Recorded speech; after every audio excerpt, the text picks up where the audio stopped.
Eu te-am la mine în casă. Și nu mi zic că e pentru multul lumii. Levi, hai să stai de fata ta, să nu pe prințesa ta, de Iasmina ta. Să dea Dumnezeu noroc și fericire, zărești și drăgici la copilașul tău, la fata ta. Am și eu câteva vorbe frumoase. Ce vrei? Să rămână așa și la familia ta. Faci și pe tine fericit. Tu cu drăghici ești cu fetele. Fratele tău are că de cuvântul tău, ia uite. Am și unul de asta, așa cum am anunțat, din partea mea, Dan Drăghici, cu respect și cu valoare din partea mea, pentru Levis, pentru scumpa lui fetiță, pentru Iasmina, care s-a născut cu noroc. Aplauze pentru Iasmina, cu toții! Trească Iasmina lui! Ia-ți Levis!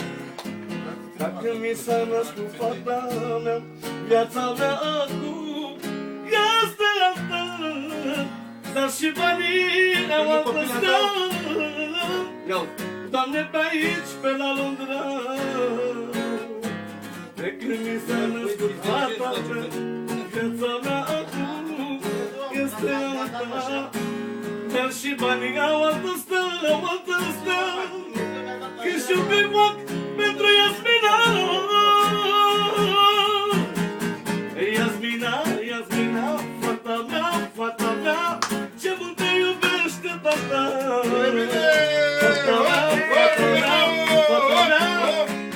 Dar cum, Doamne, pătrete ea, fata mea, Iasmina, a venit cu noroc în viața mea.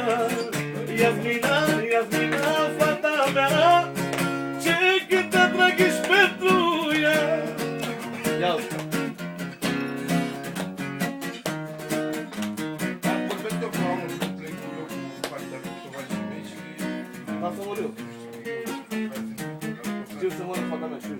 Și am întâlnit de următoare. Hai mă, bă, uite aici, filmează-mă și pe mine. Hai că nu e tu, că te-am filmat o grămadă. Dacă nu că nu mi-a luat bani, nu te pup la tu, ăsta e strașinat. Ia să duci la mata, bă. Ce spune frățelul meu Levis?